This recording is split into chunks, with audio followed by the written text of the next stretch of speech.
Bueno, iniciamos esta tercera sesión de la Semana de la Equidad de Género.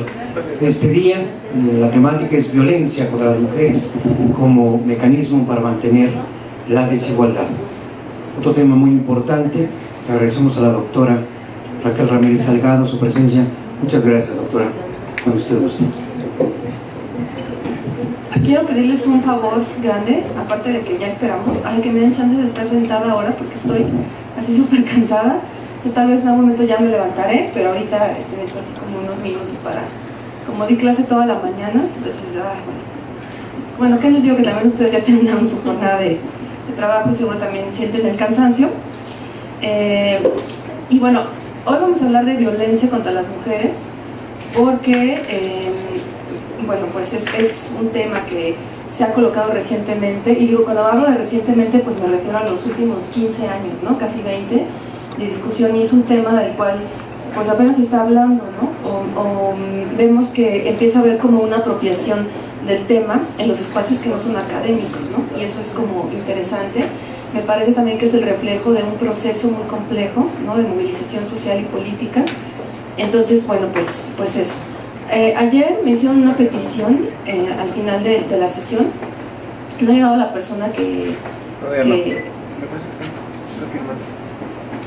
Perfecto. Está firmando. Sí. Y bueno, me parece que amerita por completo, ¿no? Como el espacio, porque necesitamos reflexionar.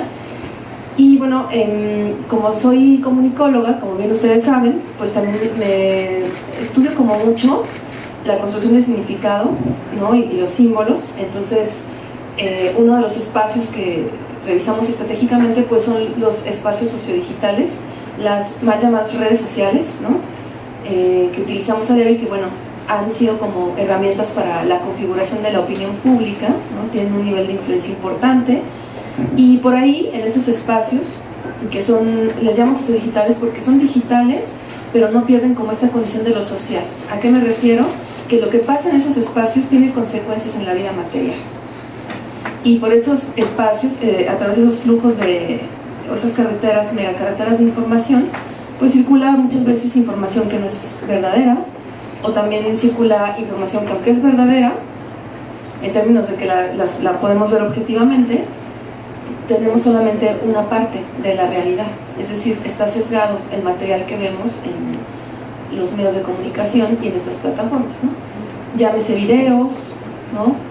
Noticias. No sé si a veces por la falta de tiempo que tenemos nos informamos únicamente leyendo los titulares de las noticias, ¿no? Eso, bueno, también lo hacemos con el periódico. Si se fijan, la información del periódico es muy concisa justo por eso, ¿no? Pero nos quedamos como con esa idea y no analizamos como mucho más, ¿no? Entonces, por ahí estuvo circulando, me parece que ayer, un video que tenía como título #LadyCajero, que seguramente lo vieron, ¿no? Entonces, bueno, yo no lo había visto porque hace algunos años yo escribí porque escribo en un sitio web que se llama, bueno, hago el comercial, mujeresnet.info, junto con otras compañeras que fueron las fundadoras y bueno, además escritoras de la revista FEM, que después, bueno, termina la publicación, se hicieron como algunas iniciativas digitales y bueno, este espacio está pensado desde ahí. Y yo escribí hace algunos años un texto sobre el uso de lady, porque eran lady meseros, lady y lo otro, ¿no? Entonces yo como que reflexionaba que el uso de esa palabra pues tiene un carácter misógino, ¿no? Oculto, pero ahí está. Y entonces empiezo como a pensar en el origen histórico de la palabra lady, ¿no? Si les interesa, bueno, se los puedo como pasar, lo rastreo y se los paso. Entonces, por eso decía que me apartaba como de estas denominaciones, ¿no? De lady esto, porque en el fondo la lady tiene este origen que nos remonta a la prostituta. Entonces, una vez más se repite como esto de la cosificación de las mujeres, la hipersexualización, la fiscalización de las mujeres a partir de la sexualidad. Bueno, entonces por eso yo como que me aparto, ¿no? De ese tipo de material, pero ayer, bueno, ¿no? Reflexionando, yo no sabía, bueno, creo que no necesito como contextualizar tanto, ¿no? Sobre quién protagoniza el video. Me metí a ver el video, lo vi, como les decía ya, es una es solamente un pedacito del pastel, no tenemos como la fotografía completa, ¿no? Y somos muy irresponsables al viralizar ese tipo de material, ¿no? Yo estoy como muy sensible desde el año pasado con este mal uso de las mal llamadas redes sociales, porque en algún momento me hicieron una campaña de odio por Facebook después de que tuvo una participación en un programa de televisión, ¿no? En televisión pública, además, que se supone que hay como códigos éticos, ¿no?, más claros. Entonces, y además yo me preguntaba, me empezaron a decir que era una transfóbica y demás, ¿no? Cuando, pues no, mis prejuicios, como todas las personas que tenemos prejuicios, no van por ahí, están anclados a otro tipo de cosas, ¿no? Y entonces, además, bueno, el programa estaba como en el sitio web, estaba en YouTube, se podía consultar, ¿no? Entonces, porque aparte yo ni sabía que me estaban haciendo la campaña de odio, y de repente me empezaron a decir, oye, nos está llegando esto de ti, ¿no? Esto se está como publicando.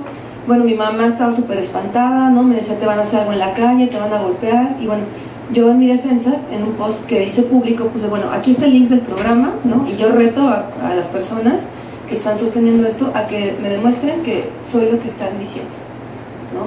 Porque ahí estaba el programa. Y bueno, comento esto personal, ¿se acuerdan? Lo personal es político, porque yo ahí tengo como un rollo, ¿no? Ahí me parece, al haberlo ya experimentado en carne propia, el daño que esto puede generar cuando te sientes expuesto, ¿no? Y bueno, y lo estás. O sea, realmente, aunque no nos dediquemos a la comunicación, no hayamos estudiado comunicación, las personas a diario ejercemos nuestro rol como comunicadoras. Comunicamos, decimos algo, ¿no? Entonces yo pienso, bueno, la persona que está grabando, ¿con qué intención lo está haciendo? ¿No? A mí no me queda claro. Y aparte, bueno, pues resulta que ahora las redes sociales son los ministerios públicos, ¿no? Son los jueces de la moralina, ¿no? Si ustedes me preguntan a mí sobre mi opinión sobre lo que vi, pues tengo una opinión muy sesgada porque no vi lo que pasó por completo. Yo no sé, ¿no? A mí me parece que es una situación que está rebasada y que es el reflejo de cómo el sistema capitalista nos ha configurado como seres individualistas, pero también es producto del hartazgo de un sistema que nos está aniquilando a diario. Es el estrés, son muchas cosas. Y yo veo ahí una interacción que es como un partido de ping pong, ¿eh? Es toma y da, toma y da. Yo veo una interacción, eso sí lo logré ver. Lo que pasa es que, bueno, no se está grabando como el audio, ¿no?, de la otra persona. Aún así, insisto, bueno, que es un material sesgado.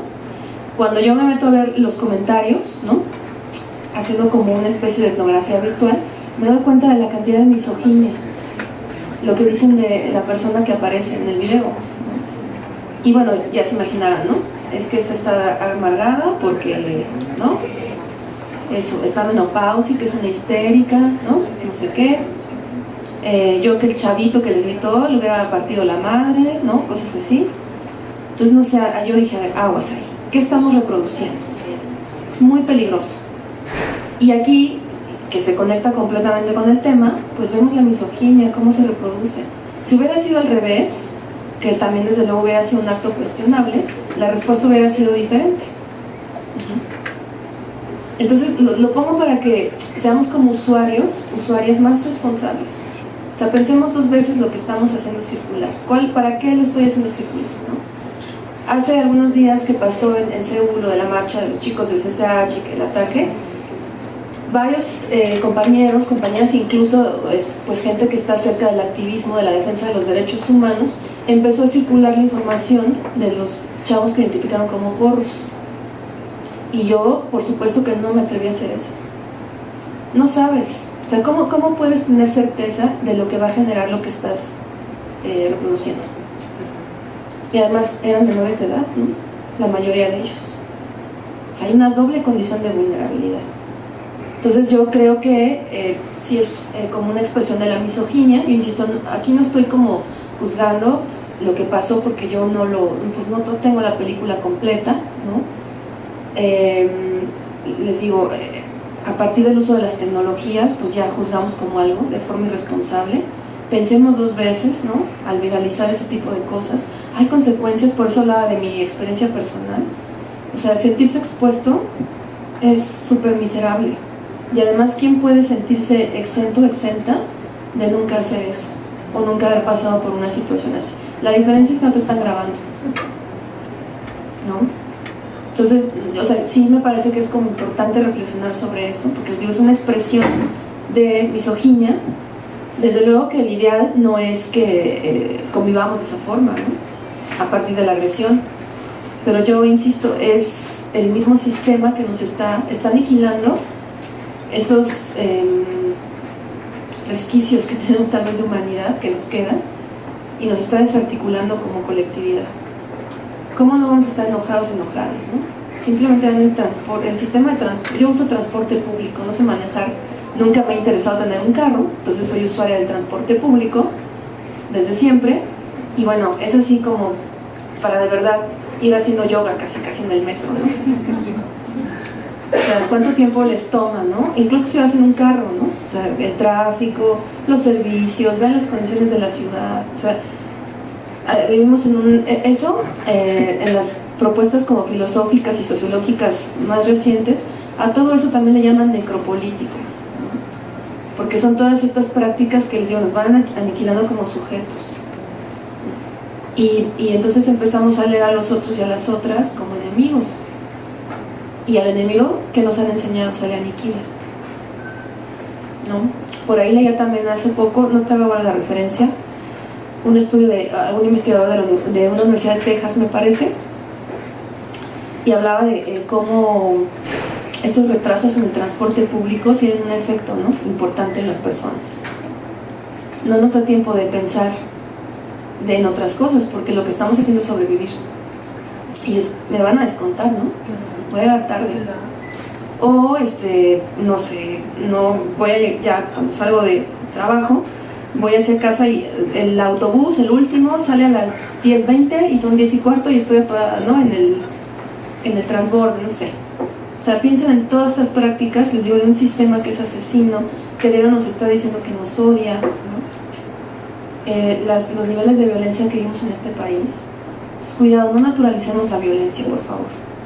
O sea, la perspectiva de género, yo les decía ayer, que toma en cuenta varios elementos para el análisis, también nos compromete con el mundo. Y les digo, no es tampoco que no tengamos derecho a estar enojadas las personas, ¿no? Pero hay que pensar.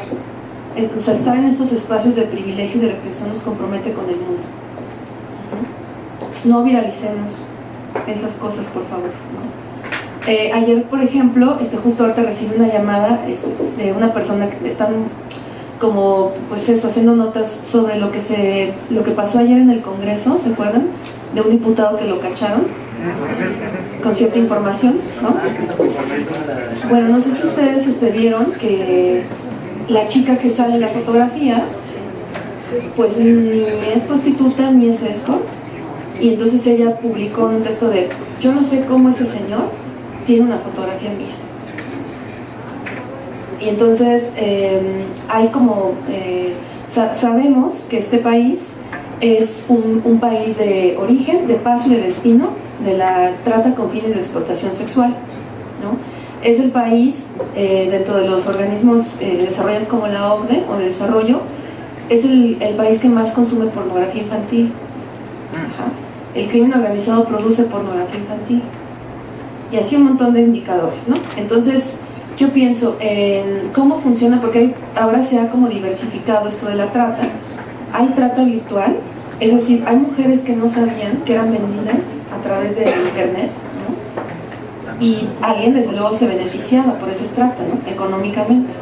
¿Y qué pasa cuando esos tipos llegan a cobrar por lo que ya pagaron? Y las otras chicas pues ni sabían, ¿no? O robo de identidad, esta fotografía cómo empezó a circular. Y también la roban, la toman, ¿no? Porque aunque hagamos privados nuestros, ¿no?, eso, o sea, lo subes y ya no te pertenece. Y entonces, pues también eso se está como investigando, ¿no?, las organizaciones, que muchas veces lo que hacen es ir como siguiendo a chicas con cierto perfil o fenotipo, van como eso, viendo como cuál es toda su dinámica, su rutina, las van ubicando, ¿no?, por estas plataformas sociodigitales, roban sus fotografías y hacen como un mega catálogo, y si le gusta a alguien, pues ¿qué hacen? La privan de su libertad, ¿no? Por eso es que la desaparición de adolescentes y de mujeres jóvenes ha crecido casi al 1000% en los recientes años. Entonces, bueno, se agrava porque es un servidor público, resulta ser, ¿no? Entonces, yo por eso sigo insistiendo en de por sí, desde no sé, los sociólogos, los pensadores de la posmodernidad hablan de las sociedades del riesgo, ¿no? Que vivimos en o sea, a ver, hay como una paranoia con ciertas cosas, ¿no? Sobre el riesgo, pero no podemos como palpar el riesgo real, ¿no? Lo banalizamos. Y entonces estos espacios sociodigitales pues sí que reafirman esa condición de vulnerabilidad, ¿no? Parece ser que la industria armamentista sigue siendo el primer lugar y el segundo lugar la trata de personas. Así es. Así es. Así es. Y eso de los negocios ilegales, ¿no? Y pues de la trata, que hay varias modalidades, pues la más rentable es la que tiene fines de explotación sexual, porque hay laboral, hay tráfico de órganos, en fin, ¿no? Se ha diversificado, insisto. Entonces, pues Internet no es un espacio neutral, lo decíamos ayer, ¿no? Hay fines y económicos, políticos, entonces tengamos mucho cuidado, por favor, ¿no? Tal vez yo no estoy de acuerdo con ciertos comportamientos que puedo observar, ¿no? A través vuelvo al caso del video que cité al inicio, tal vez no estoy de acuerdo, pero eso no quiere decir que tenga que destruir a esa persona, ¿no? Son dos cosas, digo yo. Eso es la ética, ¿no? Entonces, pues nada, o sea, como insistía en esta parte que pues se vio así como súper misógina la respuesta, ¿no? Y así revisen, métanse un día a revisar los comentarios de las personas cuando hay notas sobre violencia contra las mujeres y van a ver lo que van a encontrar, ¿no? Cuando, por ejemplo, ahora también el infanticidio, bueno, el feminicidio de niñas, ¿no? Lo primero que las personas responden es: ¿y la mamá dónde estaba? Bueno, pues no lo sé, pero la responsabilidad siempre es de los violentos. Y desde luego que hay personas que colaboran, ¿no? Pero no necesariamente las mamás siempre son quienes colaboran, ¿no? Entonces eso también, por favor, vamos a desmontarlo, esta cosa terrible que se reproduce sobre las mamás luchonas, que me parece asqueroso. Además, en un país donde hay un abandono, ¿no? Hay una irresponsabilidad muy obvia por parte de muchos hombres con respecto a sus hijos y a sus hijas. Entonces, bueno, ahí también cuidado, también eso es una reproducción de la misoginia, ¿no? Y eso se da en esos espacios con impunidad, ¿no? Además, acuérdense, y con esto cierro ya, tampoco es reganiza, era como una reflexión, ¿no? Porque realmente me conmovió enterarme como de esta situación por la experiencia que les digo. Hay dos cosas: está la identidad que nos configuramos cuando tenemos contacto con el mundo material, ¿no? Y está la identidad digital. Entonces, obviamente cuando nos presentamos frente a los otros, a las otras, nos esforzamos mucho por construir cierta figura sobre nosotros, ¿no? ¿Qué nos preocupa? Pues para parecer como personas muy morales, ¿no? Íntegras. Y ahí vamos, ¿no? Como poniendo ciertos elementos. Pero no siempre la identidad material corresponde con la identidad digital. Así que también, ojo. O hay gente que también se da golpes de pecho en los espacios digitales, ¿no? Y en la realidad, todos tengamos como cuidado con eso, ¿sí? Mucho cuidado. Estaría bueno incluso hacer una charla, un taller más sobre eso, el espacio sociodigital, ¿no? Seguridad digital. Simplemente, ¿han leído los avisos de privacidad de Google, de Gmail? Bueno, se van a espantar. ¿No les ha pasado que de repente van platicando con un amigo, una amiga? Tengo ganas de irme a Acapulco, bla, bla, bla, y de repente, de manera mágica e inesperada, paquetes para Acapulco, ¿no? Y es así como, ay, qué inteligente es mi teléfono, ¿no? Que le mando como las ondas cerebrales. No, lo que pasa es que cuando tú abres una cuenta, estás autorizando que tengas el micrófono abierto. Y entonces todo eso lo va registrando. Todo lo que buscamos a través de internet, todo queda registrado, absolutamente todo. Y a lo mejor nosotros no le sabemos, pero hay algo que se llama arqueología digital o virtual. Entonces todo, absolutamente todo, lo que subimos queda ahí registrado, ¿sí? Bueno, vamos a pasar pasar de un tema de terror a otro, ¿no? Pues les decía, vamos a hablar sobre violencia contra las mujeres. Entonces, pues igual, ¿no? Es revisar conceptos, analizar la cultura e ir cerrando. Yo voy a cerrar con un caso que quiero que revisemos. Y si cada vez que hablo sobre violencia contra las mujeres lo pongo sobre la mesa, es porque yo tengo un compromiso político, tanto ético, con la mujer que fue asesinada, como con su madre, y ahorita, bueno, les contaré por qué siempre cierro, ¿no? Con el caso de Marta Karina Torres Jorge. Quiero empezar, entonces, a pensar en la genealogía de la categoría feminicidio, ¿sí?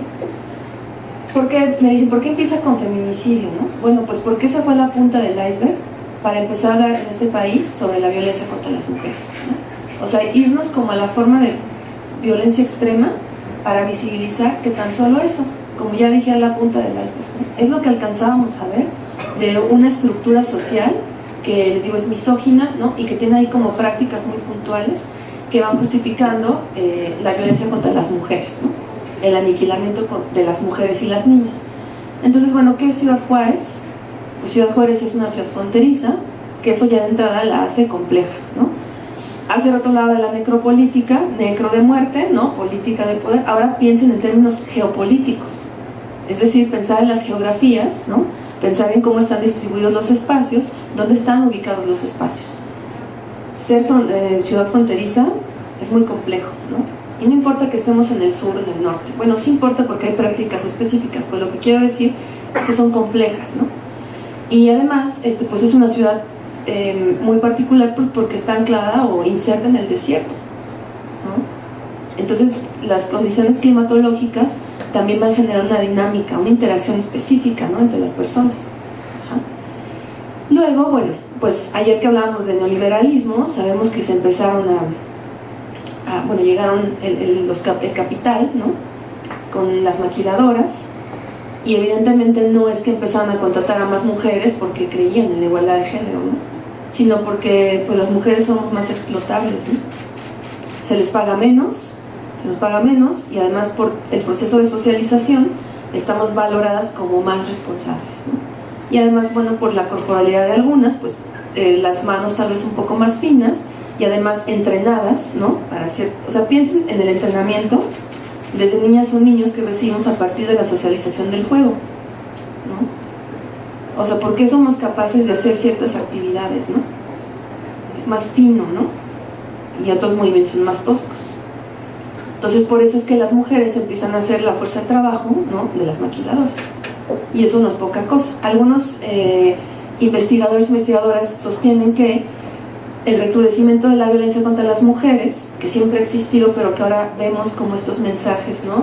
Súper crueles, súper sádicos sobre los cuerpos de las mujeres, se incrementó como una respuesta a algo que sería como el avance de las mujeres y el desplazamiento de los hombres, ¿no? De los espacios públicos.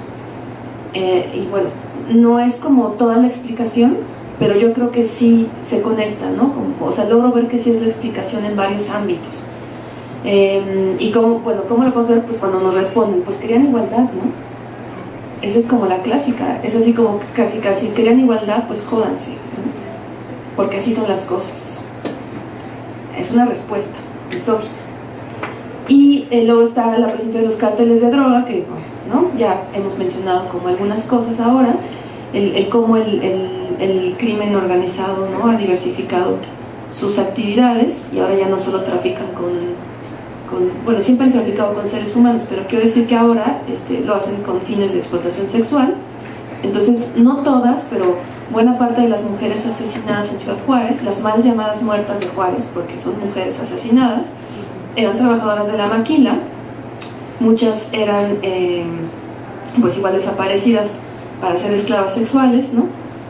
Del crimen organizado o de grupos políticos o empresariales muy poderosos, o eso, eran utilizadas en pornografía gore, ¿no? de violencia extrema. Y vemos, bueno, es una categoría que se ha construido de una forma muy dolorosa, porque es con la evidencia de cómo se encontraban los cuerpos de las mujeres, ¿no? No quiero hacer apología, no voy a ser descriptiva, porque no vale la pena, pero ya se imaginarán en qué condiciones, ¿no? Se encontraban los cuerpos, tortura sexual, mutilación, en fin. Entonces eso es lo que nos va dando pulso para ir entendiendo qué es el feminicidio. El feminicidio es un crimen de odio por ser mujeres, ¿no? Es un crimen dirigido hacia las mujeres. Por eso es que piensen también en términos simbólicos, es que se encuentran este tipo de pronunciamientos en los cuerpos de las mujeres, ¿no? ¿Dónde te lastimo, dónde te mutilo? En algún elemento simbólico del cuerpo que va a representar la feminidad. Y también es una forma de disciplinamiento, ¿no? Piensen en el cuerpo también, en términos geopolíticos, pues como un espacio de resistencia, ¿no? O sea, la vida pasa por el cuerpo, conocemos el mundo a partir del cuerpo, ¿no? No sé si han analizado lo que sienten, o más bien lo que les pasa por el cuerpo cuando sienten miedo. ¿Se han puesto a analizar eso? Yo sí, ¿no? O porque eso me ha ayudado a entender también lo que siento. ¿Cómo me siento? ¿Qué me pasa por el cuerpo cuando siento alegría, ¿no? Felicidad. Les digo, el miedo, ¿no? Y vas desarrollando como esa intuición. Entonces el cuerpo es mucho. Es un elemento, insisto, simbólico, ¿no? Y por eso dejar estos mensajes, ¿no? Sobre esto. Esto pongo entre comillas empoderamiento, porque ya ven que ayer les decía que me hace ruido cómo utilizan las personas este concepto. El concepto no me hace ruido, porque es además una categoría que me encanta y que utilizo mucho, pero la forma en la que se la han apropiado, no. Por ejemplo, hablan del empoderamiento de esas mujeres que les estoy diciendo, de las mujeres trabajadoras de las maquilas, pero en realidad pues no eran mujeres empoderadas, eran mujeres que estaban siendo explotadas por el sistema. Eso no es el empoderamiento. Y además el empoderamiento también implica tener conciencia sobre la desigualdad de género, en fin, un montón de elementos muy complejos. Entonces les digo, el feminicidio empieza como una categoría de análisis sociológico, antropológico también, y pasa al terreno de lo jurídico, ¿no? Ahora, no es que quiere decir que la vida de las mujeres vale más que la de los hombres, ¿no? No va por ahí. Simplemente piensen en la elocuencia de las palabras, en lo potentes que pueden ser las palabras. Y más bien, hablar de feminicidio es hacer el reconocimiento de una relación histórica de poder, ¿no? De una forma de violencia específica. Y que además déjenme decirles que cuando en una comunidad, en una zona, hay violencia feminicida, ¿no? Violencia contra las mujeres de forma sistemática, pues a nadie le conviene tampoco, porque eso se va haciendo una zona peligrosa para todas las personas, por distintas razones.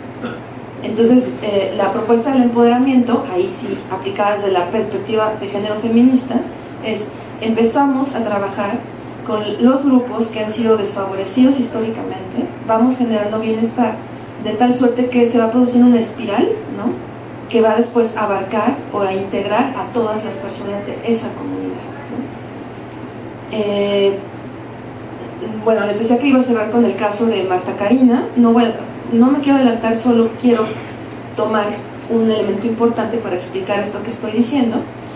El padre de Marta Karina nunca se había, porque este feminicidio ocurrió hace 5 años, ¿no? La asesinaron un día después de haber cumplido 19 años. Y entonces, bueno, quien se ha pronunciado pues ha sido Mayra, que es la madre de Marta Karina, y Sergio, que es el padre de Cari, pues no ha hablado nunca, ¿no? Entonces yo empecé a reconstruir la historia, porque cuando yo empecé a ser profesora de la UACM, me doy cuenta de que nadie sabe nada de ella. O sea, la esencializaban como, sí, la chava que mataron, ¿no? Y yo dije, no, aquí hay que hacer un trabajo de memoria histórica importante. Y entonces, pues hice un evento en Cuautepec, que además es el plantel donde ella estudiaba, y donde yo daba clases en ese momento. Y bueno, llegó Mayra, porque la invité porque era importante que ella estuviera, y llegó Sergio, el padre de Cari, ¿no? Entonces, pues bueno, no sabía que esa iba a ser la primera vez en la que Sergio iba a hablar de lo sucedido, ¿no? Después de 4 años, él decide hablar por primera vez. Entonces, claro, yo sentí que se me paralizaba el corazón, porque yo decía que nada salga mal, porque este momento va a ser como muy importante. Y él decía algo, ¿no? Asumo que he violentado a las mujeres a lo largo de mi vida, ¿no? Pero cuando es a tu hija la que está violentando, cambian las cosas. Y además, cuando la violencia te arrebata, le arrebata la vida a tu hija. Entonces eso me quedó muy claro, ¿no? Esa es la muestra de cómo la violencia, así como aspiramos a construir o a poner en marcha espirales de bienestar, la violencia también es una espiral. Es como un huracán que se va llevando todo, ¿no? Hay desde luego personas que son afectadas de manera directa, ¿no? Que es más cruel la respuesta o los efectos de la violencia, pero les digo, es algo que nos va arrastrando a todas las personas, ¿sí? La naturalización de la violencia. Y bueno, les digo, es una categoría que se construyó en función del dolor, ¿no? de muchas personas. Ciudad Juárez fue como emblemático, pero ahorita vamos a ver qué pasó después, cuando se empezaron a construir indicadores, ¿no? Pues no era solo Ciudad Juárez, ¿no? Por supuesto. Entonces quiero hablar como de la búsqueda de la justicia por parte de las mujeres, ¿no? Nuestras Hijas de Regreso a Casa es una asociación que se fundó por mujeres oriundas de Ciudad Juárez, Malú García Andrade, Norma Andrade, Marisela Ortiz. Norma, que bueno, alcanzan a ver la fotografía, ¿no? que tiene acá. Ella es Lira Alejandra, era su hija, era trabajadora de la maquila y pues fue asesinada, ¿no? Entonces, tampoco es como nuevo lo que les voy a decir, la negligencia de las autoridades, la misoginia, ¿no? Incluso la misoginia de las personas que fueron denominadas fiscales especiales, ¿no? Para investigar los casos de feminicidio, que hacían responsabilizar a las mujeres, ¿no? Ay, pero es que estaban a cierta hora, ¿no? O cómo estaban vestidas, o no sé qué, ¿no? Misoginia pura. Entonces ellas empiezan una búsqueda de justicia. Marisela era profesora de Lira Alejandra, entonces pues eso, estaba muy sensible frente a eso, empiezan a darle acompañamiento a otras familias, ¿no? De mujeres asesinadas. Se dan cuenta también de otro elemento del que apenas se empieza a hablar, que son las y los huérfanos del feminicidio, ¿no? Que son pequeños a los que, pues eso, no quiero decir que les truncan la vida, porque siempre guardo la esperanza, ¿no? De que se pueda como salvar una vida o una situación de vida. Sin embargo, eso desde luego que va a cambiar para siempre el rumbo de tu existencia, ¿no? Que asesinen a tu madre, a tu hermana, a tu hija, ¿no? Es algo que te toca. Entonces, pero o sea, quiero reconocer como que en medio del dolor siempre hay como personas muy justas, ¿no? muy generosas, y entonces muchas de las madres a las que ellas les dieron acompañamiento pues descubrían que dónde estaban sus hijas, ¿no? Descubrían que estaban siendo explotadas sexualmente. Hubo un caso, por ejemplo, en el que la Procuraduría de Chihuahua sabía que un grupo de chicas había sido asesinada 2 años antes, estaban en la morgue y nunca les avisaron a sus familiares, ¿no? Y las autoridades lo sabían. ¿Ustedes imaginan lo que es buscar a un hijo o una hija y que las autoridades lo sepan y que no te lo digan, ¿no? Y en este país eso es sistemático. ¿Qué fecha es hoy? ¿Qué pasó hace 4 años en Guerrero? ¿Sí? Nos siguen faltando 43, ¿no? Y así como nos faltan 34,000 personas en este país. Entonces vemos eso, la espiral de la violencia, insisto, ¿no? Otro caso que fue emblemático en Ciudad Juárez fue el de Marisela Escobedo, que fue asesinada justo afuera del Palacio de Gobierno en Chihuahua, ¿no? Mientras protestaba por el asesinato de su hija Rubí, que fue asesinada por este individuo, Sergio Rafael Barraza, y que pues una jueza determinó que no, que siempre no, que era inocente, ¿no? Aunque todo estaba, ¿no? Pues eso, era muy obvio que él había asesinado, y pues bueno, misteriosamente la asesinan, ¿no? Afuera, mientras ella estaba sola manifestándose por el asesinato de su hija. Bueno, lo que les decía sobre las estadísticas, ¿no? Sobre la desaparición de mujeres jóvenes, ¿no? Y adolescentes, pues miren el porcentaje, 974% se ha incrementado en los últimos años. Y hablando de necropolítica, vemos también cómo para estos grupos criminales es más rentable deshacerse de los cuerpos en ácido, ¿no? Todas estas prácticas terribles es más rentable, ¿no? Y bueno, y eso que este país es una fosa. Ya ven, no sé si leyeron, no son 2 trailers, son 12, ¿no? 12 trailers los que están circulando por 6 ciudades de este país, llenos de cuerpos, ¿no? De personas que están siendo en buena parte de ellas buscadas por su familia, por sus familias, y que no saben dónde están. Eso es necropolítica, y eso es un mensaje del sistema, ¿no? ¿Cómo confiar? ¿Cómo hacer afirmaciones hacia la vida frente a ese contexto de muerte y de desprecio? ¿No? Súper fuerte. O sea, tenemos una chamba en este país que no va a durar 6 años, por supuesto. Nos va a tomar décadas, pero también tenemos una dinámica muy compleja, ¿no? Les decía yo, el capitalismo, ¿no? Asesino, toda esta desarticulación como comunidad, ¿no? Entonces no va a ser una tarea fácil, pero en la medida en la que sigamos negando lo que está pasando, menos vamos a poder salir de esto. Entonces, el hecho de posicionar la violencia contra las mujeres, les decía, por supuesto que no minimiza la violencia contra otras personas. Simplemente, bueno, pues no nos podemos ocupar de todo.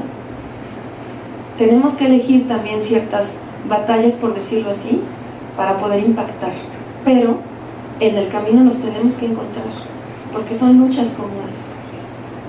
¿Sí? Es muy fuerte. ¿Vieron el foro de Tlatelolco de hace algunas semanas? O sea, eso, hablar de tanto dolor, ¿no? Tantas personas desaparecidas, asesinadas, cómo buscar justicia en ese contexto. Y bueno, pues esto, ¿no? 34,000 mujeres y niñas fueron asesinadas de 1985 a 2009. O sea, el número de personas desaparecidas que tenemos, ¿no? Es el indicador que hizo el INEGI, el de mujeres. Imagínense los asesinatos de los cuales no tenemos conocimiento, los que no fueron registrados, y estoy hablando del 2009, o sea, hace casi, 9 años, ¿no? ¿Cómo se incrementa? Me voy a adelantar tantito. Ahorita regreso a las otras.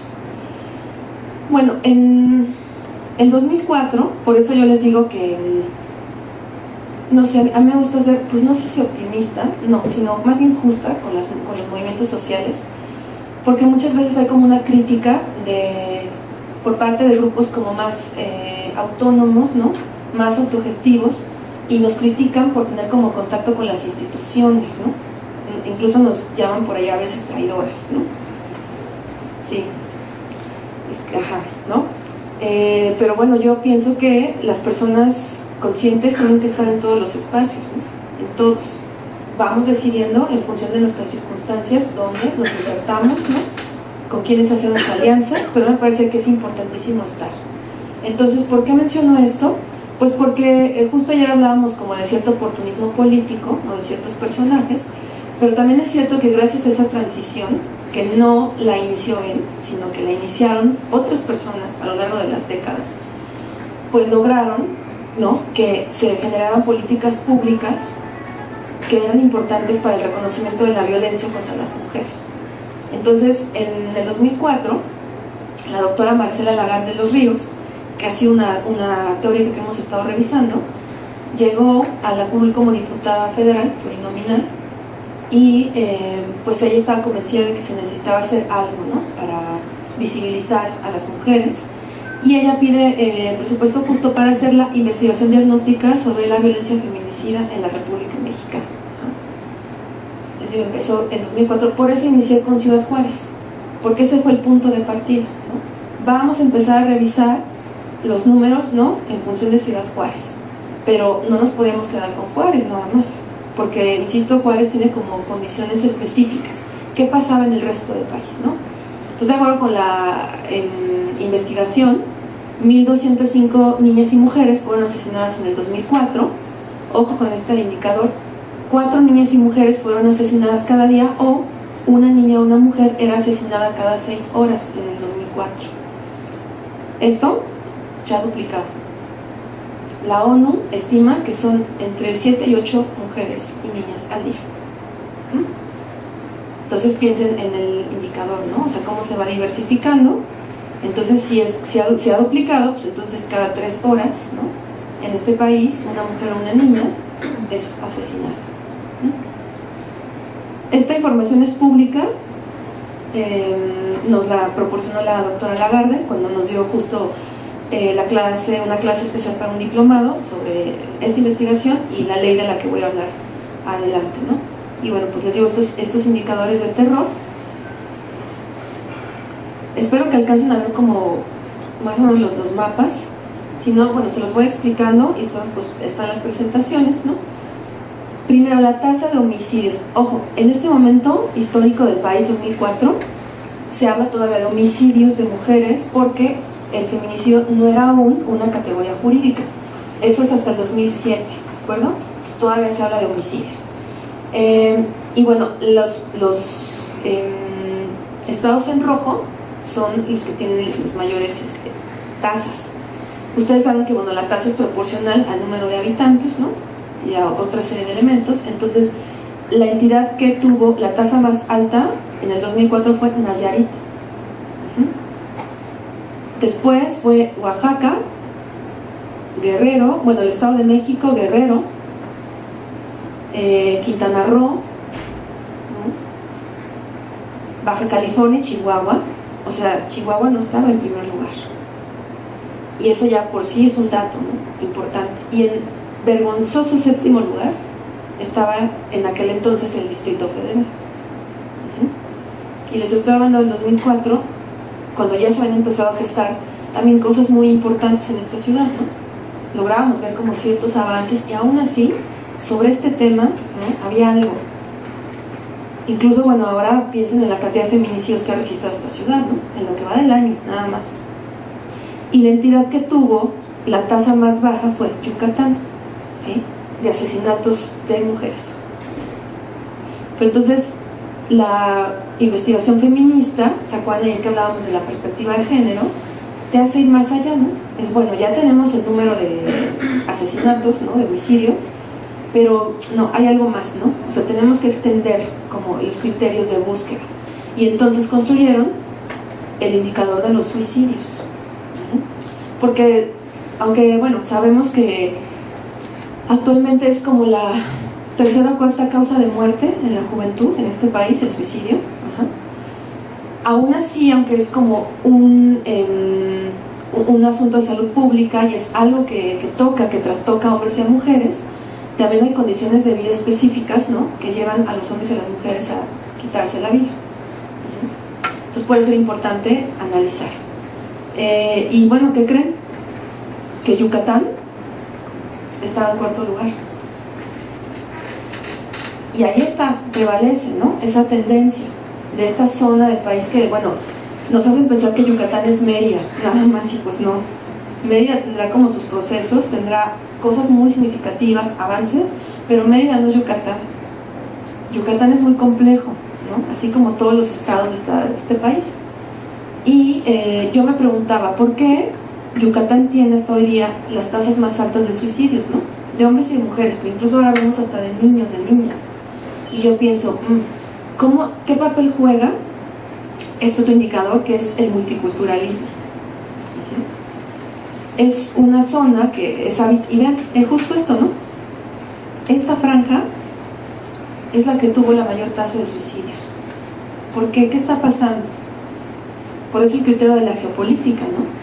O sea, sí la ubicación geográfica, pero también las prácticas específicas de ese lugar, ¿no? Cómo está interviniendo el capital en esos lugares.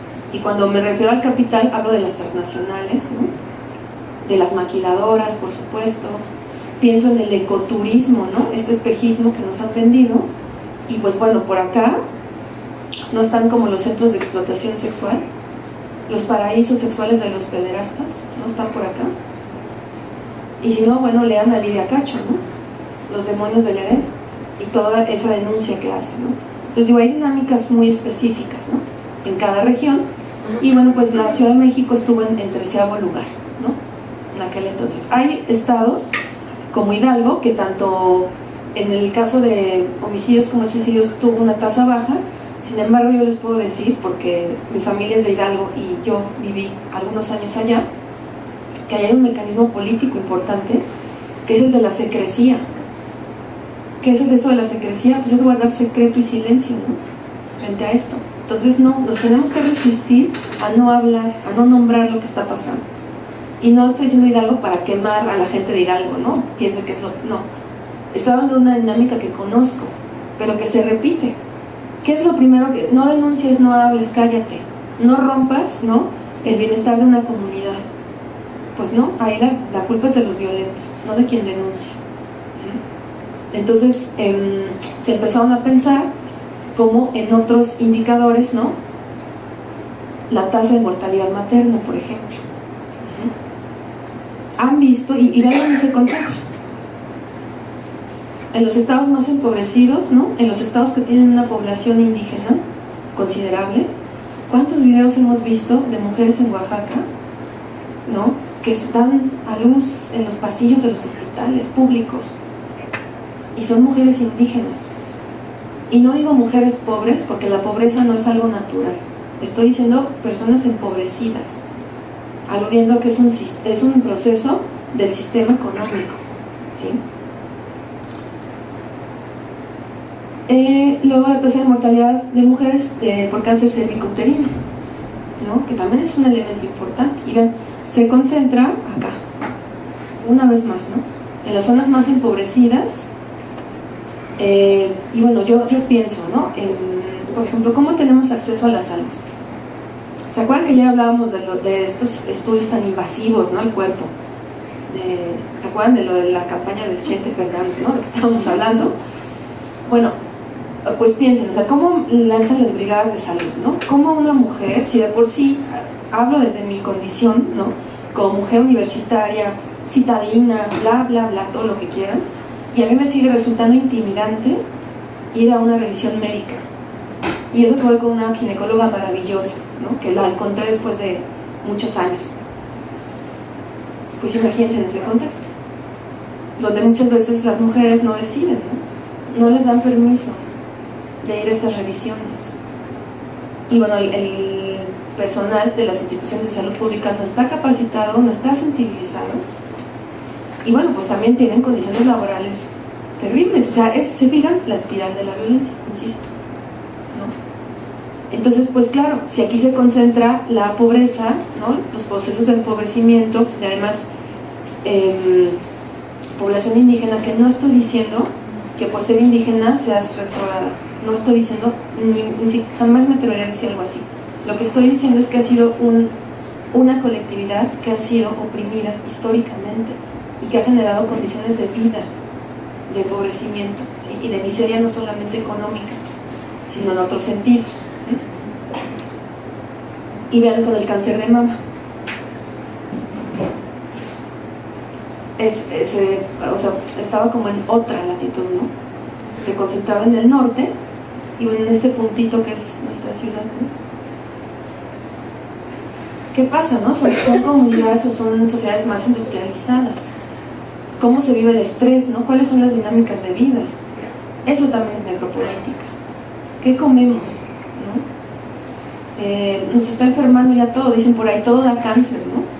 Bueno, pues es que no es que todo de cáncer, lo que pasa es que se han puesto a pensar en lo que nos metemos al cuerpo y el estrés, ¿no?, que es como veneno, todas esas dinámicas, ¿no? Y bueno, por mucho que una decida, ¿no?, así como, pues bueno, va a estar bien, no te da tiempo. ¿Quién puede decir que come de manera digna? Que tiene acceso a un servicio de salud digno. Es fuertísimo. Esto es como una radiografía, y estoy hablando de hace 14 años. ¿No? ¿Cuáles serían los indicadores hoy día? ¿No? Entonces, se fijan, la aspiración de la construcción de estos indicadores pues fue muy ambicioso en el mejor de los términos, ¿no? No nos podemos quedar únicamente con este cliché de la violencia contra las mujeres, porque además, volviendo a esta parte de las campañas de comunicación social, ¿cómo son las imágenes que vemos? La mujer con el ojo morado, ¿no? Son clichés. Son imágenes que no nos dicen nada, no nos ayudan a entender el problema, ¿sí? Echen un vistazo, si les interesa como ahondar en esto, a la encuesta nacional sobre la dinámica de las relaciones de hogar, la ENDIRE, que se ha levantado en 3 ocasiones en este país, 2003, 2007, bueno, fue 2013, pero se publicaron hasta el 2016 los resultados. y ahí vemos claramente, ¿no? O sea, hay una correlación de variables en función de la situación de las mujeres, ¿no? Por ejemplo, y eso salió como una radiografía en las 3 encuestas, las mujeres que tienen mayor escolaridad, ¿sí?, pues no las puedes dominar a partir de los golpes, ¿no? O sea, sí, pero no es lo único que requieres. El ejercicio de la violencia entonces se hace más sofisticado, se hace más sutil. Entonces ahí es cuando vemos que se disparan las prácticas de violencia psicológica. A mayor autonomía por parte de las mujeres, al menos lo que nos decía la encuesta, ¿no?, presentaban cuadros de violencia psicológica, se exacerbaban. Y obviamente mujeres que pues estaban en condiciones de más empobrecimiento, de menos escolaridad y en fin de otras cosas, pues había más como un ejercicio de violencia física, de violencia sexual, ¿me explico? Entonces la violencia contra las mujeres no es nada más esto de tener el ojo morado, por eso yo insisto, ¿no? Quitemos como esas representaciones. También hay otro gran mito, y eso pues lo tengo que decir, porque lo personal es político, incluso siendo feminista vives violencia. Ajá. Eso no te exenta, bueno, qué bueno fuera, les diría, chicas, vénganse al club, que aquí no les pasa nada, pero no es así, no es así. Y miren que yo me muevo en ámbitos académicos, ¿no?, con gente con doctorado, gente muy sofisticada y elegante, y ahí vemos una reproducción de un montón de cosas, pero se van haciendo sofisticados, ¿no? Insisto, estos recursos. ¿Qué pasa después de esto todos estos indicadores que se construyen a partir de la investigación diagnóstica? Bueno, pues que en el 2007 se publica la Ley General de Acceso de las Mujeres a una Vida Libre de Violencia. Ese es el resultado, les digo, en el 2007. Ahí es cuando vemos la presencia del feminicidio ya como categoría jurídica. Ahí está, ¿sí? Y esta ley, yo les invito a que la revisen porque, bueno, claro, nos contaba la doctora Lagarde, evidentemente hacer una ley es muy complejo, ¿no? Y entonces, bueno, ellas se sentaron, ¿no?, porque aparte lo impulsó también Angélica de la Peña, que fue otra legisladora muy importante, y se armaron además un equipo de primer nivel de investigadoras, sociólogas, antropólogas, geógrafas, ¿no?, abogadas, médicas, en fin, así de primer orden, ¿no?, el equipo de investigación. Pero bueno, se sentaron, entregaron el documento y pues ya se imaginaron, las y los abogados de la Cámara de Diputados les dijeron, esto no es viable, ¿no?, porque hay una normatividad. Y bueno, ¿qué les cuento a ustedes si son los especialistas? Las y los especialistas en ese menester. Entonces, ¿por qué menciono todo esto? Porque a veces pues no nos satisface del todo los recursos con los que contamos, pero pues a veces sale lo que se puede. O sea, las leyes también implican negociaciones políticas, ¿no? Además, imagínense, en un congreso carente de perspectiva de género, cero sensibilización. O sea, ¿qué podemos esperar si 2018 y vemos a un señor que es diputado y está diciendo, no, o sea, justo lo que comenté hace rato, pásame el número del padrote porque, ¿no? Ese es el tamaño de nuestros legisladores. Y con esas personas es con quien se tiene que negociar esto. Es durísimo. Y tiene como elementos, aún así, ¿no?, la ley tiene elementos súper importantes como los tipos y modalidades de violencia. Los tipos, que son la violencia psicológica, la violencia sexual, la violencia física, la violencia patrimonial y la violencia económica. Creo que tenemos más o menos como pulso, ¿no?, para identificar a todas, pero por ejemplo, cuando se hablaba de violencia psicológica, había por ahí un término que les generó mucho ruido, bueno, un par, la celotipia y el desamor.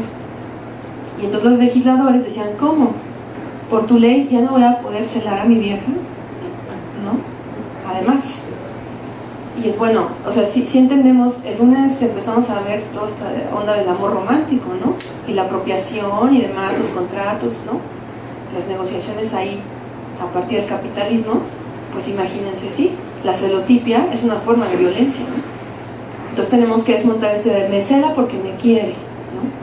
Pues no, la celotipia es una cosificación de las personas y no puede ser de ninguna forma una muestra de amor. Y el desamor, ¿qué es esto, no, tan controversial? El desamor, porque es violencia psicológica. ¿Qué acaso no puedo dejar de querer a alguien? No, es un derecho, es una libertad de las personas. El problema es que cuando tú ya no quieres a alguien, te estás beneficiando del amor que esa mujer sí te tiene. Eso es el desamor, eso es la violencia desde la concepción de la ley, ¿no? Yo ya sé que no te quiero, o nunca te he querido, tal vez, ¿no? Pero me beneficio del amor que tú sientes por mí. Entonces imagínense, en un país feminicida, que ha sido colonizado, que tenemos niveles de violencia, que en una ley diga desamor, es claro, pero ahí estaba, ¿no? Se han hecho ahí como reformulaciones a la ley, ¿no?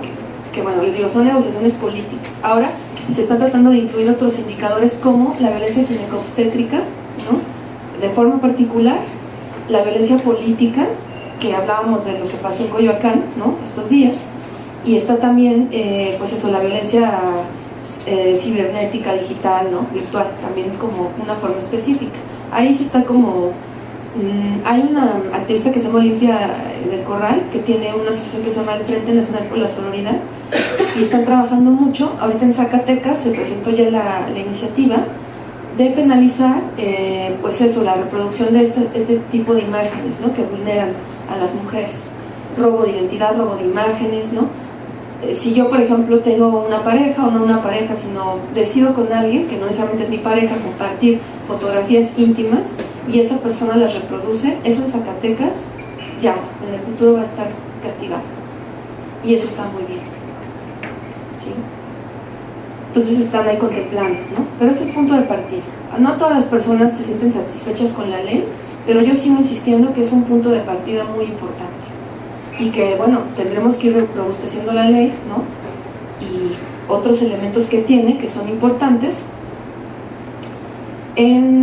Bueno, incluye la violencia feminicida, que, a ver, aquí es importante también cómo diferenciarlo. Esto que vimos de mortalidad, ¿no? Materno o cáncer de mama, cáncer cervicuterino, si el Estado saca un diagnóstico y sabe que en una comunidad las mujeres están muriendo por estos padecimientos y no hace nada, es un Estado feminicida, porque la violencia es hacer, pero también es no hacer. Y cómo, ¿por qué es tan fuerte el no hacer?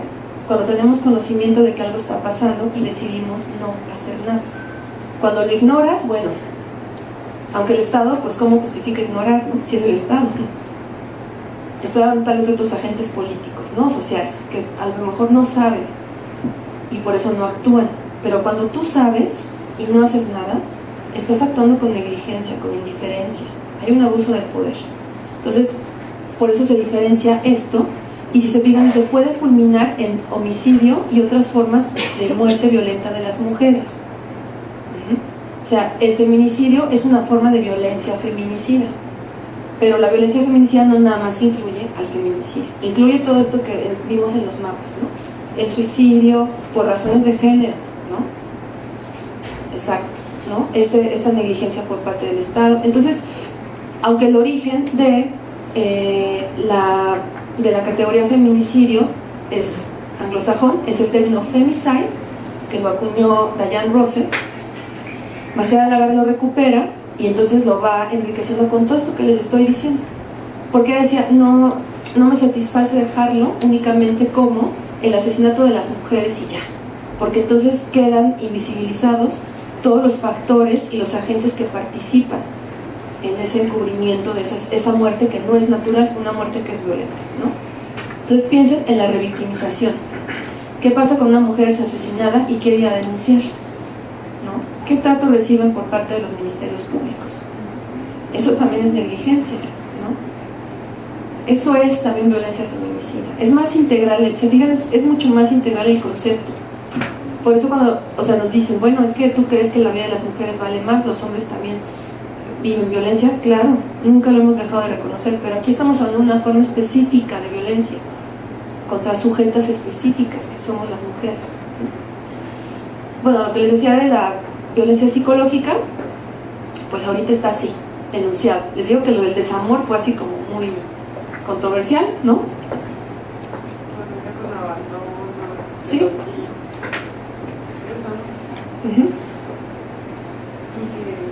¿Sí? ¿Se acuerdan de la presentación del lunes? sobre el amor romántico y demás, la construcción de la masculinidad, pero también la construcción de cómo eres mujer en el mundo. Hace rato vi una ilustración que me dolió el corazón y cuando digo me dolió el corazón no crean que estoy exagerando, alardeando, ¿no? Sentí así como un golpe, ¿no? Fue algo que me conmovió, porque, bueno, yo, como la gran mayoría de las mujeres en este mundo, he vivido violencia, soy sobreviviente de violencia feminicida, y entonces es un tema que por supuesto me toca, ¿no?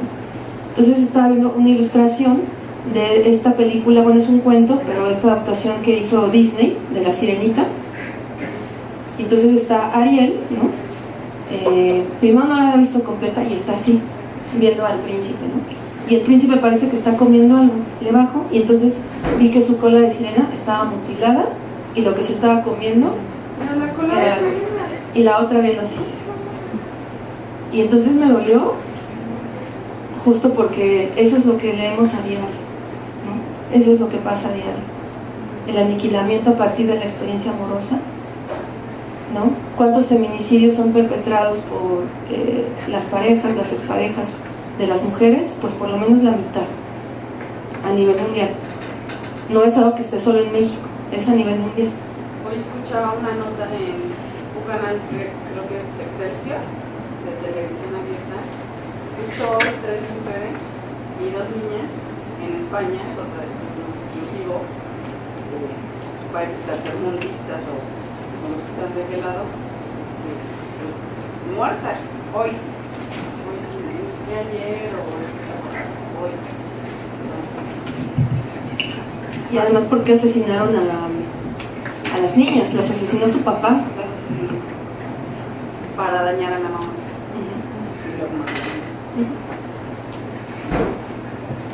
Ahí hay un tema, ¿no? Que bueno, no voy a profundizar, no porque no sea importante, ¿no? Sino porque me gustaría como ir cerrando y dialogar, ¿no? Como hacer el intercambio.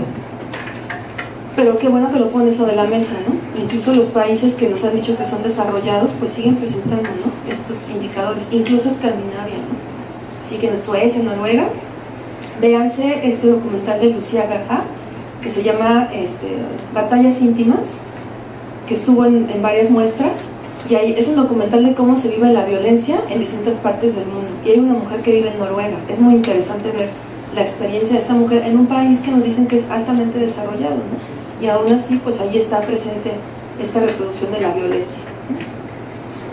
Bueno, entonces, así como ya les perdono mis ejemplos mediáticos, pero les digo que a mí me encanta, bueno, no me encanta porque es terrible, pero me gusta porque es como, bueno, todos estos indicadores, ¿no? Las leyes, el Congreso, sí, las categorías jurídicas y sociológicas, pero ¿y la dimensión personal?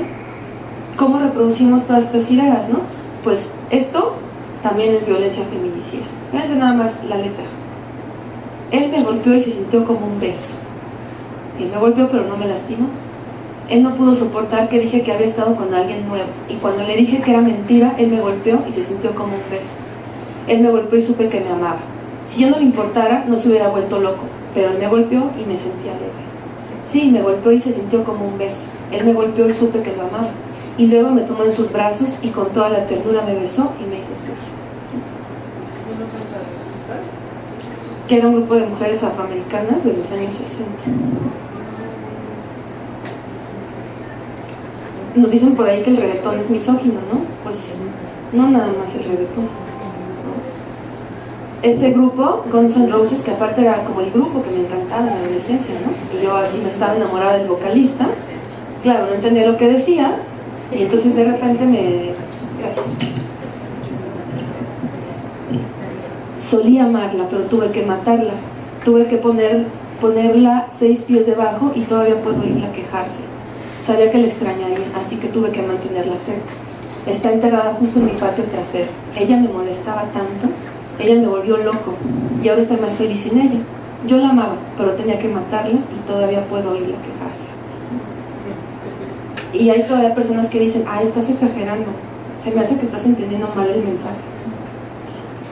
Discursos feminicidas, cultura amorosa feminicida.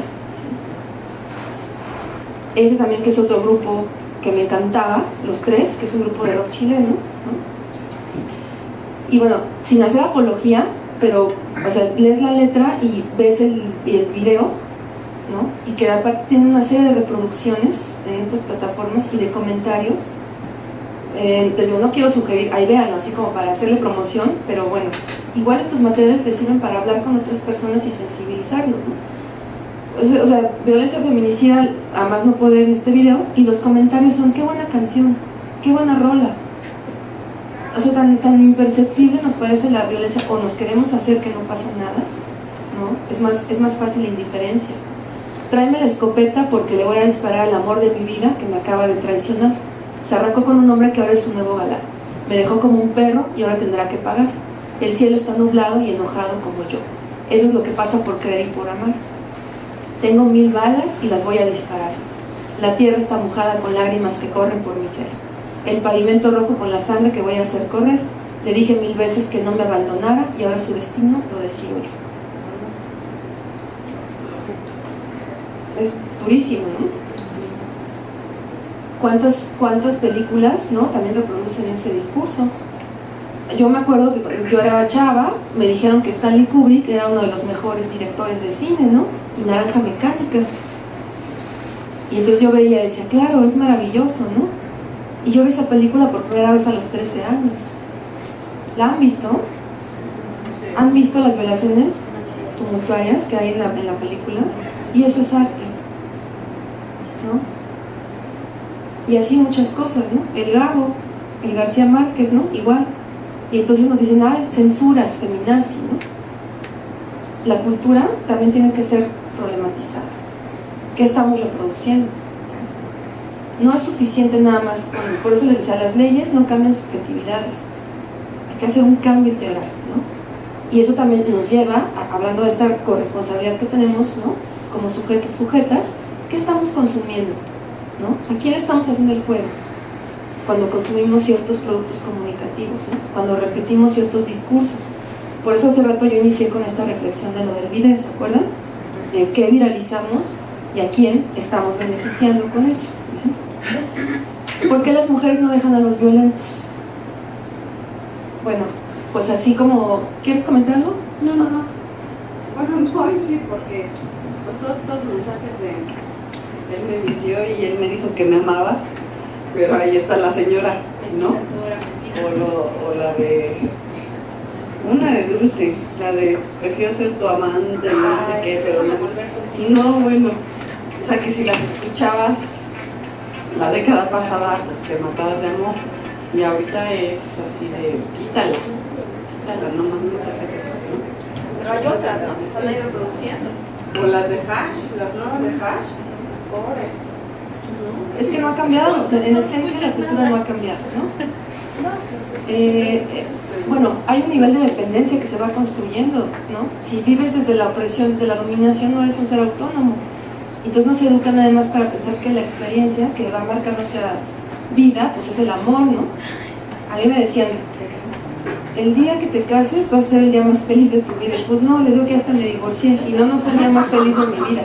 Fui feliz, me gustó mucho, me casé muy enamorada, pero también el día que me dio mi título de la licenciatura, pues me sentí bien feliz, ¿no?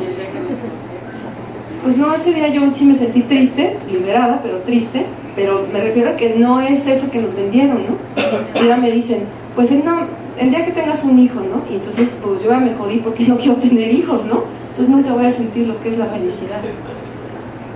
Nos educan para eso, el centro de nuestra vida es eso, ¿no? Las mujeres también son bien cabrones, pues sí, si somos patriarcales, ¿cómo va a ser nuestro comportamiento? Pues de la misma forma, ¿no? Pero eso les digo, no niega esto que estamos analizando. La cultura romántica, la cultura amorosa, pues nos trastoca a todas las personas y somos reproductoras, ¿no? En cierta medida, pero cuando haces como este balance, este corte de caja entre las relaciones de poder, nosotros no salimos ganando. Ahora, ¿sí podemos ejercer violencia? Sí, claro, por supuesto. Hablábamos de la categoría violencia. Bueno, la violencia se puede ejercer cuando tenemos una relación jerarquizada, cuando estamos en una posición de privilegio frente al otro. ¿Qué nos proporciona los privilegios? Bueno, la primera pues es la condición de género, y las otras es esto que hemos estado hablando: cuánto dinero tengo, ¿no? ¿Qué posición en una estructura laboral ocupo, ¿no? El color de mi piel, ¿no? Si soy de ascendencia extranjera. O sea, esto que estoy diciendo está ahí, acuérdense, no decíamos que así como love is in the air, decíamos power is in the air, ¿no?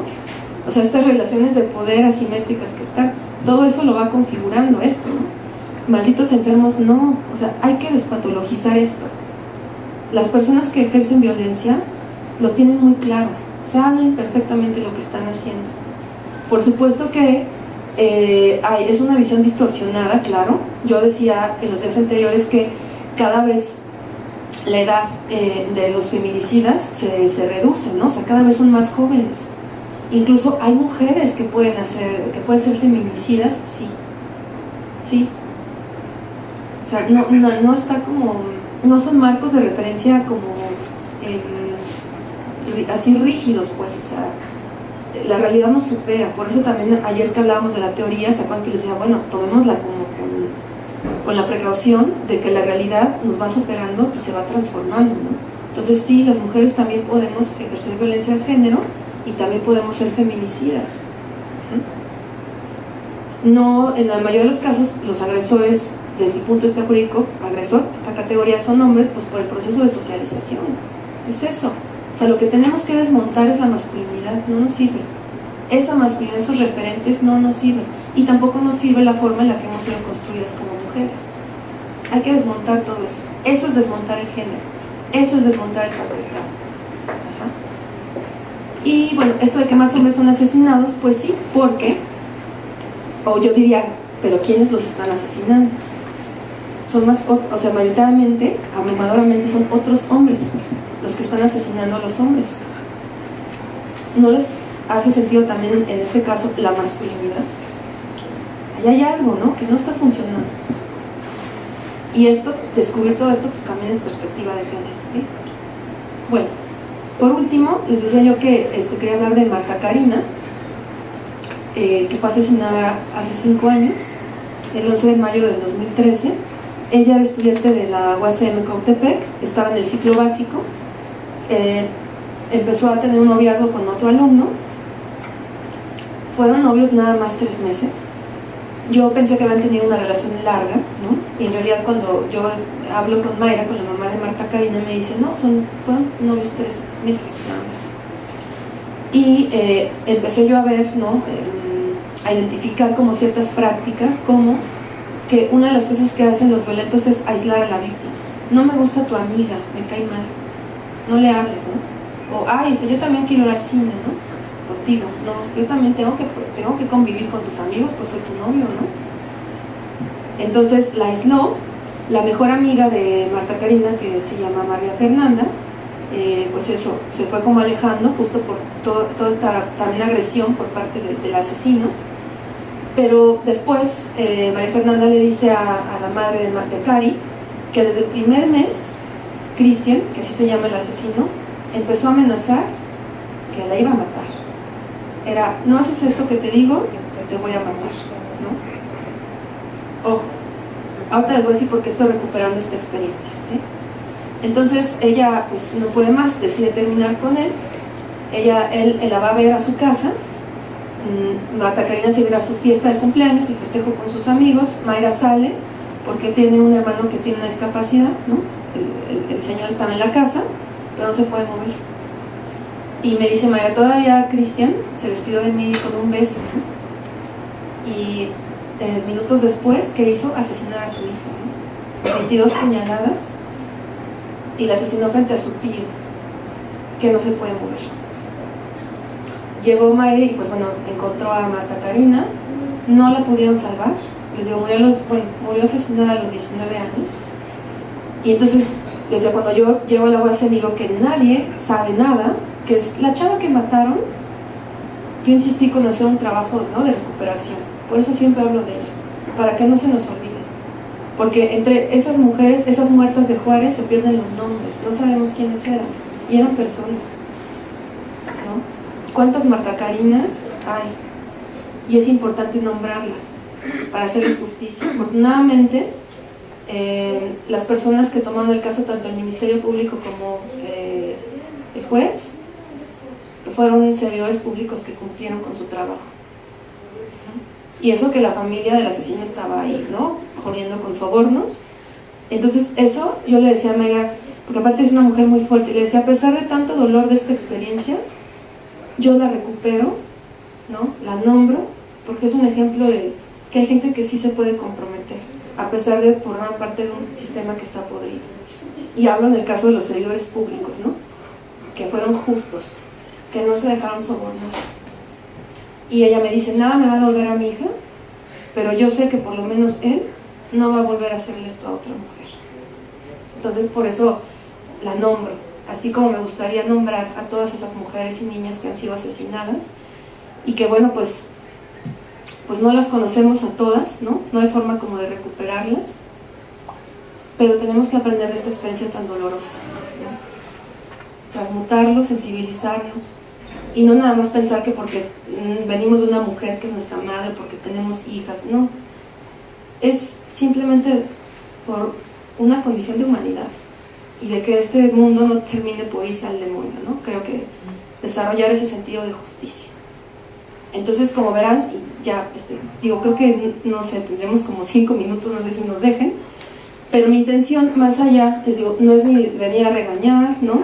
No es, les digo, a llevármelos a mi club, ¿no? Así como, les voy a convencer para que se vengan de este lado. No, cada quien toma decisiones. Yo lo único que vengo a compartir con ustedes es una reflexión, es hablarles de una situación que es injusta, que no le beneficia a todas las personas, a nadie, a ninguna persona, que es algo que tenemos que cambiar, ¿no? Y que bueno, pues también es como hacer honor a la lucha por siglos de las mujeres, ¿no? Y por eso la importancia así de nombrar feminicidio y de insistir, ¿no? Que además esto, al no ser natural, aunque es terrible, hay una buena noticia, no es natural y por lo tanto se puede cambiar. Esa es la buena noticia, ¿no? A pesar de toda esta tragedia. Entonces, bueno, tenemos 5 minutos, no sé si alguien quiere comentar algo, cerrar como con algo. Espero, ¿están bien? Porque también son temas como... Perdón, sí, aparte digo, qué mala soy, o sea, que el encuadre pedagógico, ¿qué onda, no? Hola, o sea, los dejo ir así como, ay, ¿no? Como una... ¿Están bien? ¿Alguien quiere comentar algo? No, o sea, yo sé que es como muy doloroso, es muy difícil. Yo, por ejemplo, ahorita en este momento de la vida estoy quemada, o sea, porque también le doy acompañamiento a mujeres que viven violencia, y tampoco es que me las voy a dar de, ay, soy la gran activista, ¿no? Pues una hace lo que puede, pero ahora sí yo estoy quemada. Porque aparte, incluso los propios procesos de violencia que yo vivo, ¿no? A veces me rebasan, ¿no? Entonces, por eso les digo que el sistema nos chupa la energía, nos debilita para que entonces no tengamos energía para transformar la realidad. Entonces, nos tenemos que cuidar mucho. Una de las herramientas que hemos creado desde el feminismo es la del autocuidado, ¿no? Entonces eso, de verdad, o sea, la ternura, por ahí también leía, el cariño, el cuidado, eso es súper político. Las personas que hacen eso son valientes, porque nos han configurado, ¿para qué? Para ser maltratadores, ¿no? Para naturalizar el maltrato. Entonces cuando tú dices no, y me posiciono como una persona que ejerce el cariño, ¿no? La compasión, de una forma política, ética, eso es una rebeldía frente al sistema, ¿se fijan? Y esas son las herramientas que hemos construido. Y tenemos que externarlas y tenemos que compartirlas con otras personas, que se sepa el mensaje para poder cambiar algo, ¿no? Y yo lamento que sea así como una cosa súper frenética, así de pobres de ustedes, porque aparte vienen de trabajar y yo con mis cosas, ¿no? Pero bueno, era como importante hablar del tema y pues eso, construirnos acompañamiento para no estar solas y solos, ¿no?